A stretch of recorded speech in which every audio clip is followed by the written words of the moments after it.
Source numéro 2. Vous aurez 2 minutes pour lire l'introduction et parcourir les questions.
La négritude a été ressentie sous deux aspects. L'aspect qui est davantage évoqué, aussi bien par Senghor que par Césaire, dans leur premier écrit, dans leur premier poème, à savoir le cahier de retour au pays natal pour Césaire et Chant d'ombre pour Senghor, les premiers usages du mot de négritude, c'est un vécu, ce n'est pas une philosophie. Et qu'est-ce qu'ils entendaient par négritude? D'abord, comme dit Césaire, le fait d'être noir. Un fait très simple, le fait d'être noir. Et s'accepter en tant que tel. Et s'accepter en tant que tel, c'est le deuxième mouvement. Parce que la négritude, on peut la ressentir comme une malédiction. On peut ressentir le fait d'être noir comme une malédiction. Et d'ailleurs, ça a été dit par certains poètes. Frantz Fanon disait, c'est le blanc qui crée le nègre.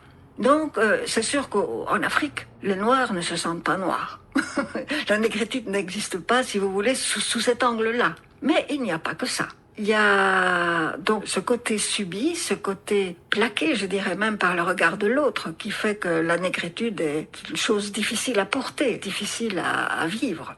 Mais la partie sangorienne, c'est le côté positif de la négritude surtout, c'est pour lui, et ça a toujours été comme ça aussi pour lui, parce qu'il est africain, il connaît tout ce qu'il y a dans cette culture noire et pour lui, c'est justement sa définition préférée, c'était les valeurs de civilisation de l'Afrique noire. Maintenant, vous aurez 1 minute pour commencer à répondre aux questions pour cette sélection.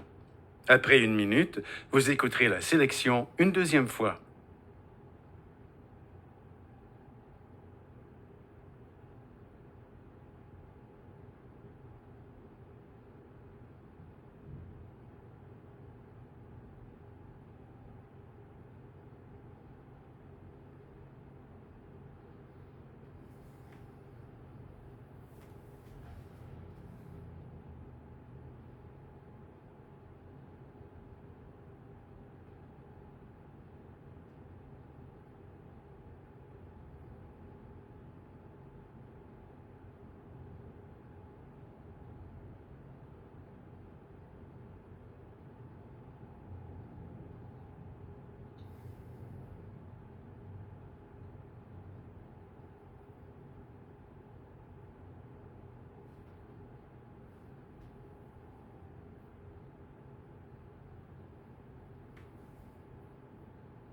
La négritude a été ressentie sous deux aspects.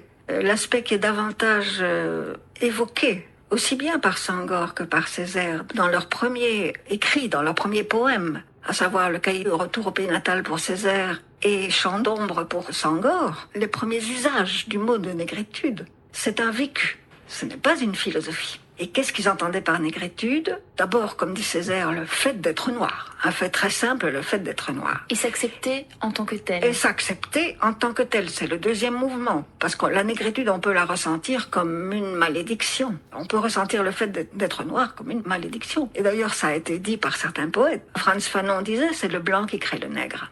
Donc, c'est sûr qu'en Afrique, les Noirs ne se sentent pas noirs. La négritude n'existe pas, si vous voulez, sous cet angle-là. Mais il n'y a pas que ça. Il y a donc ce côté subi, ce côté plaqué, je dirais même par le regard de l'autre, qui fait que la négritude est une chose difficile à porter, difficile à vivre. Mais la partie sangorienne, c'est le côté positif de la négritude surtout, c'est pour lui, et ça a toujours été comme ça aussi pour lui, parce qu'il est africain, il connaît tout ce qu'il y a dans cette culture noire et pour lui, c'est justement sa définition préférée, c'était les valeurs de civilisation de l'Afrique noire.